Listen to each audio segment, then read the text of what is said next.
La religión ha fallado, porque ha confundido lo esencial con lo accidental. La verdadera religión es la religión espiritual, es la búsqueda de Dios, la recepción de la vida profunda del alma al Dios vivo, que está adentro de todos, el eterno omnipresente. Dogmas, cultos, códigos morales son ayudas y apoyos, cosas que se le pueden ofrecer al hombre, pero no imponérselas. Es verdad, en un sentido, que la religión debería ser la cosa más importante en la vida, su luz y su ley. Pero la religión, como debe de ser y realmente es en su naturaleza intrínseca, con sus leyes fundamentales del ser, es la búsqueda de Dios, el culto de la espiritualidad, la recepción en cada uno de la vida profunda del alma al Dios vivo, el eterno omnipresente. Por otro lado, es verdad que la religión, cuando se identifica a ella misma solamente como un credo, un culto, una iglesia, un sistema de formas ceremoniales, bien puede llegar a ser la fuerza de retroceso y podría, por lo tanto, el ser humano llegar a necesitar un rechazo de su control sobre las diferentes actividades de la vida. Hay dos aspectos de la religión, la verdadera religión y el religiosismo. La verdadera religión es la religión espiritual, la cual busca vivir en el espíritu, en lo que está más allá del intelecto, más allá del ser estético, ético y práctico del hombre, informando y gobernando las partes del ser por la suprema luz y ley del espíritu. El religiosismo, por lo contrario, se atrinchera él mismo en su ignorancia, en una estrecha y lastimosa exaltación de su ley, haciendo hincapié solamente en sus dogmas intelectuales, formas, ceremonias, y en algunos fijos y rígidos códigos morales o en algunos sistemas religiosos, políticos o religiosos, sociales. Esto no quiere decir que todo esto sea negligente, que no valga la pena o sea innecesario, o que una religión espiritual necesite estar distante de la ayuda de las formas, ceremonias, credos o sistemas. Por el contrario, el hombre las necesita, porque esos dogmas tienen que ser exaltados antes que ellos puedan ser completamente espiritualizados, antes de que se pueda completamente sentir el espíritu obedeciendo sus leyes. Frecuentemente se necesita una fórmula intelectual para el temperamento u otras partes del ser infrarracional, un conjunto de códigos morales en el camino a su vida interior. Pero estas cosas son ayudas y apoyos, no la esencia, precisamente porque ellas pertenecen a las partes racionales e infrarracionales.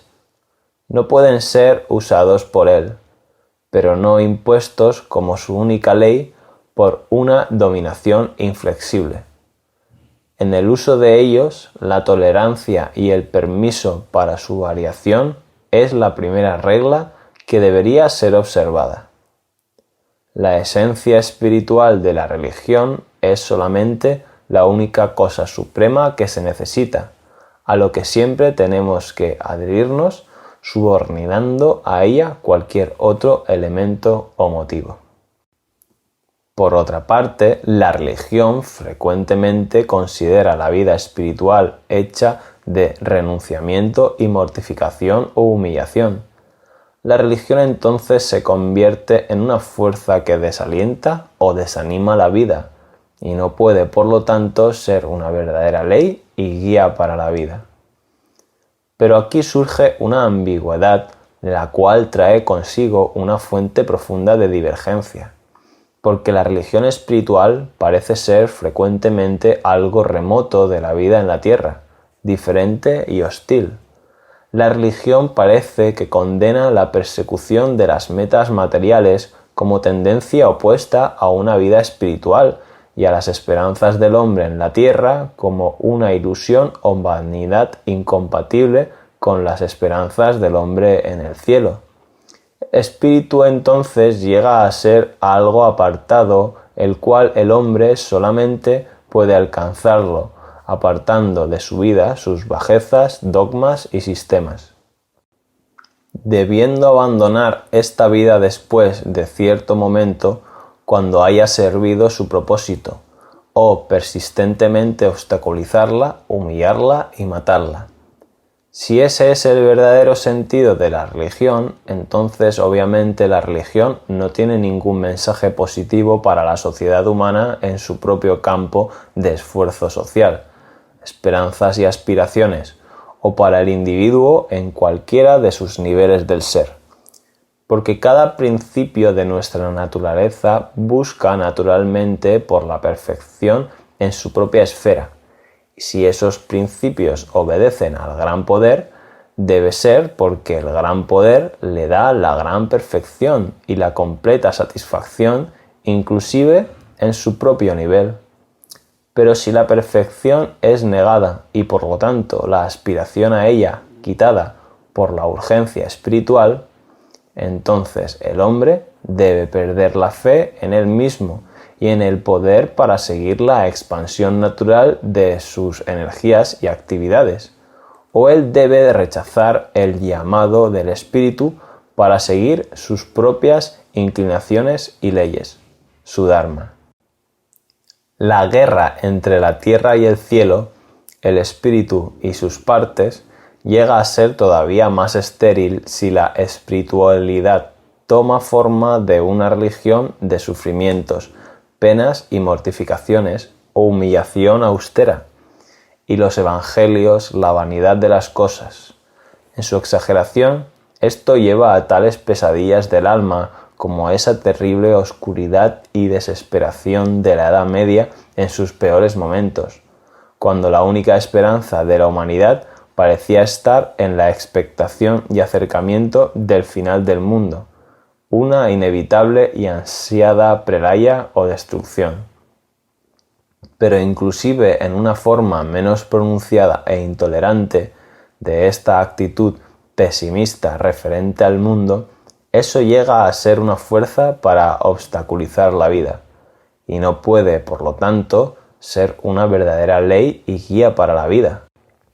Todo el pesimismo, en una gran medida, es la negación del espíritu, de su omnipresencia y poder, una impaciencia con las formas de Dios en el mundo, una fe insuficiente en la sabiduría y voluntad divina que creó el mundo y por siempre lo guiará. Eso admite una noción errónea acerca de la sabiduría y el poder, y por lo tanto no puede ser la suprema sabiduría y el poder espiritual, el cual el mundo puede buscar para guía y para ascender de su propia vida hacia lo divino. El monje apartado, el ascético, puede definitivamente encontrar de esta manera su salvación individual y peculiar, la recompensa espiritual de su renunciación y tapasya, como el materialista puede encontrar por su método exclusivo la recompensa apropiada de su energía y su búsqueda concentrada. Pero eso ni puede ser la guía verdadera de la humanidad o su dador de leyes. La actitud monástica denota miedo, una aversión, una duda de la vida y sus aspiraciones, y uno no puede inteligentemente conducir y dirigir a esto, a lo cual uno tiene antipatía y desea empequeñecer y obstaculizar.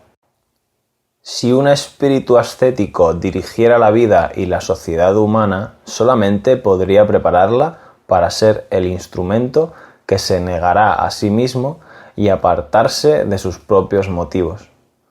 Una guía ascética puede tolerar las actividades bajas, pero solamente para persuadirlas y al final empequeñecerlas y finalmente terminar sus propias acciones. En la espiritualidad entonces, en su verdadero sentido, restablecida, debemos buscar por la luz que nos guíe y la ley que nos armonice.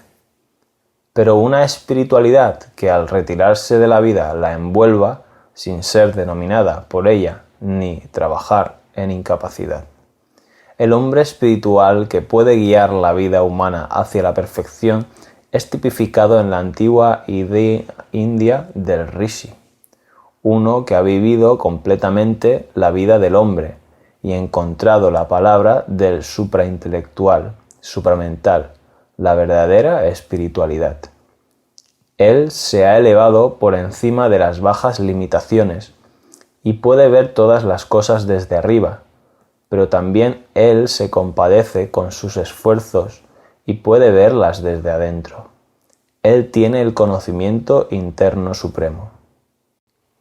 Por lo tanto, él puede guiar al mundo en lo bueno, como Dios lo guía en lo divino, porque como lo divino, él es en la vida del mundo y a la vez sobre ella.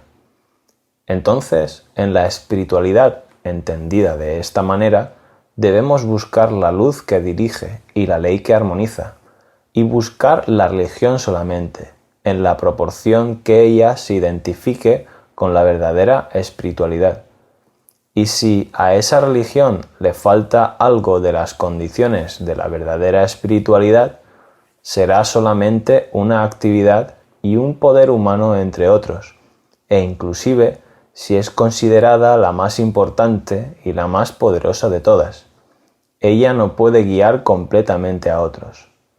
Si ella busca siempre arreglarlos desde dentro de los límites de un credo, una ley intransigente, un sistema particular, ella debe de estar preparada para verlos sublevarse de su control, porque aunque ellos puedan aceptar sus imposiciones por un tiempo y les haga un bien hacerlo, al final ellos deben avanzar, por la ley de su ser, hacia una actividad libre y una guía interna. La espiritualidad respeta la libertad del alma humana, porque ella misma es la libertad, y el profundo significado de libertad es el poder expandirse y crecer hacia la perfección por la ley de nuestra propia naturaleza, el Dharma. Por otra parte, el hombre moderno no ha solucionado el problema de la relación del individuo con la sociedad. ¿Cuáles son sus papeles respectivos en el progreso espiritual de la humanidad? En nuestra aspiración humana hacia la perfección personal y la perfección de la vida de la raza, los elementos de la futura evolución están empañados y confundidos con un medio iluminado conocimiento que se esfuerza por salir adelante, habiendo una discordia entre los elementos necesarios, un énfasis opuesto y una cantidad enorme de básicas insatisfacciones y enfermizas soluciones. Este influir de ánimo oscila entre las tres principales preocupaciones de nuestro idealismo. 1. El singular y completo desarrollo del ser humano en él mismo, la perfección del individuo. 2. Un completo desarrollo pragmático restringido. 3. La perfecta o mejor posible relación del individuo con el individuo y la sociedad, y de la comunidad con la comunidad. Un énfasis exclusivo o dominante descansa algunas veces en el individuo, otras veces en la colectividad o sociedad, y algunas veces en la correcta y balanceada relación entre el individuo y la colectividad humana como el todo, la humanidad. En los tiempos recientes, el énfasis total ha pasado a la vida de la raza, a la búsqueda de la sociedad perfecta y últimamente a la concentración de la perfecta organización y mecanización científica de la vida de la humanidad como el todo. El individuo ahora tiende a ser reconocido como un miembro de la colectividad, una unidad de la raza en la que su existencia debe ser subordinada a las metas comunes y al interés total de la sociedad organizada, y mucho menos o nada como un ser mental o espiritual con su propio derecho y poder de existencia. Esta tendencia no ha llegado todavía a alcanzar su clímax en todas partes, pero rápidamente está creciendo, dirigiéndose hacia su dominio.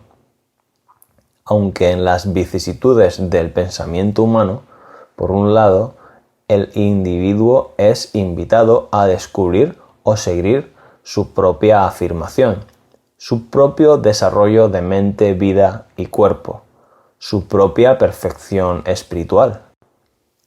Por otro lado, es reclamado a subordinarse y aceptar las ideas, ideales, voluntad, instintos e intereses de su comunidad. Él es movido por la naturaleza a vivir por él mismo y por algo muy profundo dentro de él que afirma su individualidad.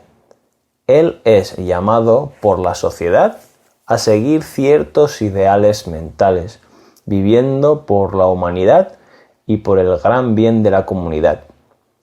Sus principios y su interés están opuestos con el principio del altruismo. El Estado se erige y demanda su obediencia, su sumisión, su subordinación, su propia inmolación.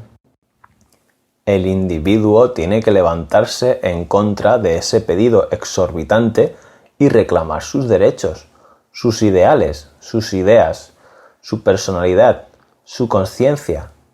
Es evidente que todo este conflicto de normas es una tentación de la ignorancia mental del hombre buscando para encontrar su camino y aferrándose a diferentes lados de la verdad, pero incapaz por su deseo en la integridad o entereza en la verdad, de armonizarlo todo. Un conocimiento unificado y armonizado es el único que puede encontrar el camino, pero ese conocimiento pertenece a un principio profundo de nuestro ser en el cual la unidad y la integridad son innatas e intrínseco en él. Solamente encontrando eso en nosotros mismos es que podemos resolver el problema de nuestra existencia y el problema del verdadero camino del individuo y la vida comunal. Hay una realidad, una verdad de toda la existencia, la cual es más grande y más permanente que todas sus formaciones y sus manifestaciones.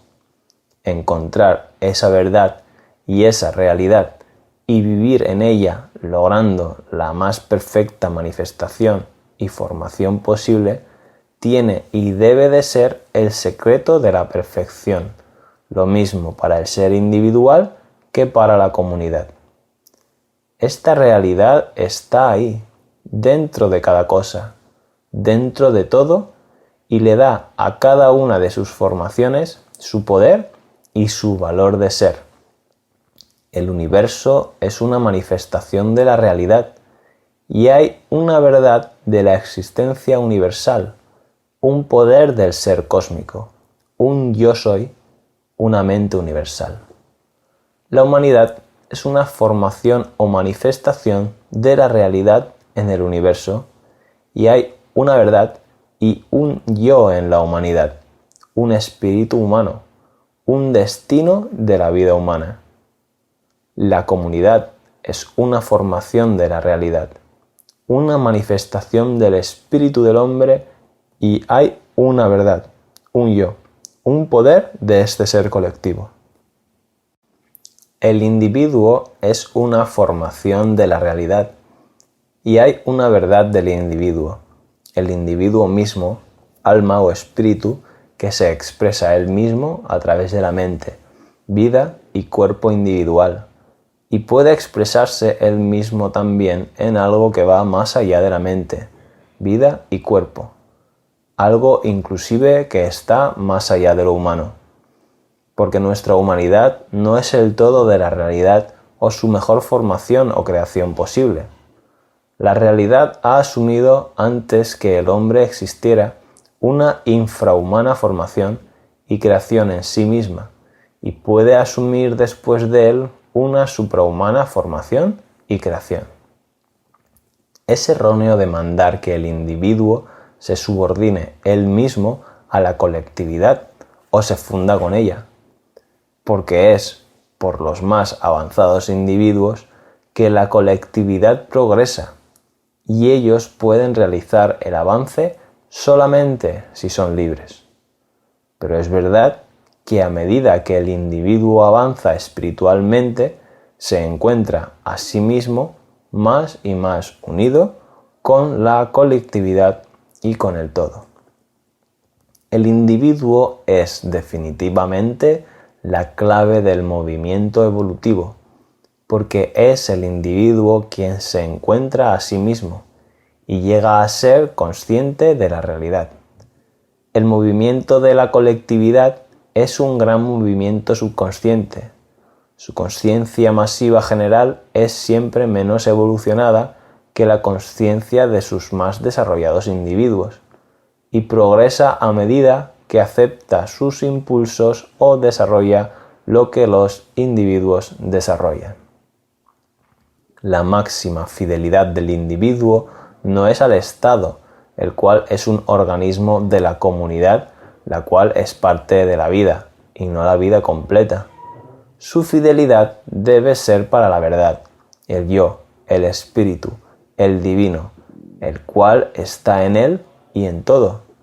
Ni debe subordinarse o perderse en la masa, sino encontrar y expresar la verdad del ser en él mismo y ayudar a la comunidad y la humanidad en su búsqueda por su propia verdad y totalidad del ser, el cual es y debe ser el objetivo real de su existencia.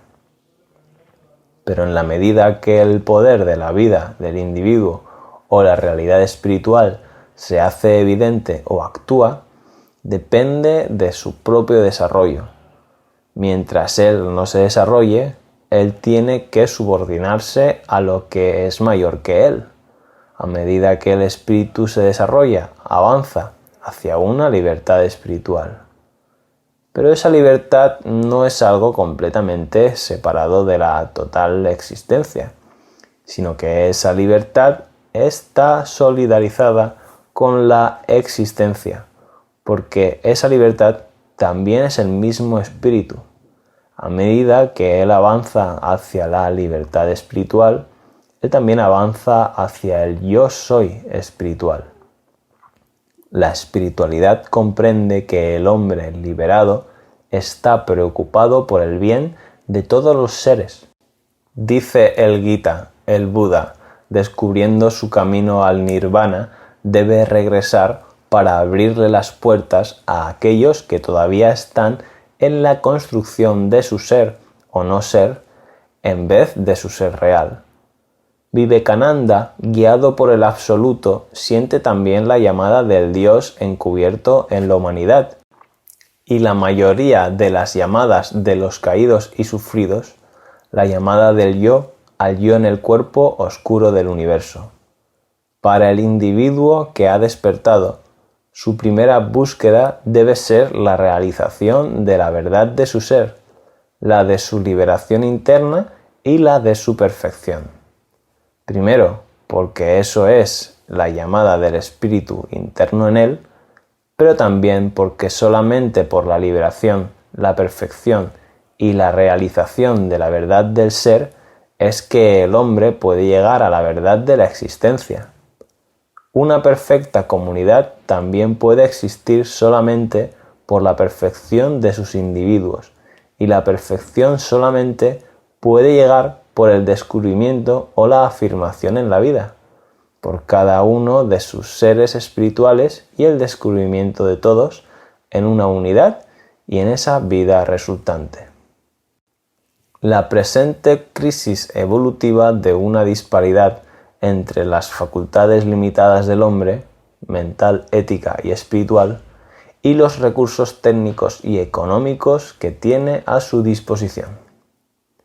En el presente, la humanidad está pasando por una crisis evolutiva en la cual está escondida la elección de su destino, porque al nivel que ha llegado, la mente humana ha alcanzado, en ciertas direcciones, desarrollos enormes, mientras en otras direcciones se ha parado, impedida y desorientada y no puede encontrar su camino. Una estructura de la vida externa ha sido levantada por la mente, siempre activa del hombre y su voluntad, una estructura de una complejidad gigantesca e imposible de manejar, para el servicio de sus demandas y urgencias mentales, vitales y físicas, una compleja maquinaria política, social, administrativa, económica y cultural, un medio colectivo organizado para su satisfacción intelectual, sensacional, estética y material. El hombre ha creado un sistema de civilización que ha llegado a ser inmensamente grande, para su capacidad mental limitada y entendimiento, y su todavía más limitada capacidad espiritual y moral, que no puede utilizarla y dirigirla, un sirviente muy peligroso de su disparatado ego y sus apetitos, porque ninguna gran mente visionaria ni un alma de conocimiento intuitivo ha llegado todavía a este estado de conciencia en el que puede hacer de esta vida completamente básica una condición para el crecimiento libre de algo que la excede. Este nuevo y completo sacrificio de la vida puede ser, por su poder de deshacerse de las insatisfacciones incesantes de sus necesidades físicas y económicas, una oportunidad para la completa persecución de otras metas más grandes que sobrepasan la existencia material, por el descubrimiento de un espíritu más grande y divino, el cual intervendría y usaría la vida para una mayor perfección del ser, porque Él la ha estado usando para la multiplicación de deseos nuevos y expansiones agresivas del ego colectivo. Al mismo tiempo, la ciencia ha puesto a su disposición muchas potencias de la fuerza universal y ha hecho de la humanidad una vida material, pero lo que usa esta fuerza universal es un pequeño individuo humano o un ego comunal con nada de universal en su luz de conocimiento o sus movimientos, sin ningún sentido interno o poder, el cual crearía en este cuadro físico del mundo humanos una verdadera vida unificada, una unidad mental y un todo espiritual.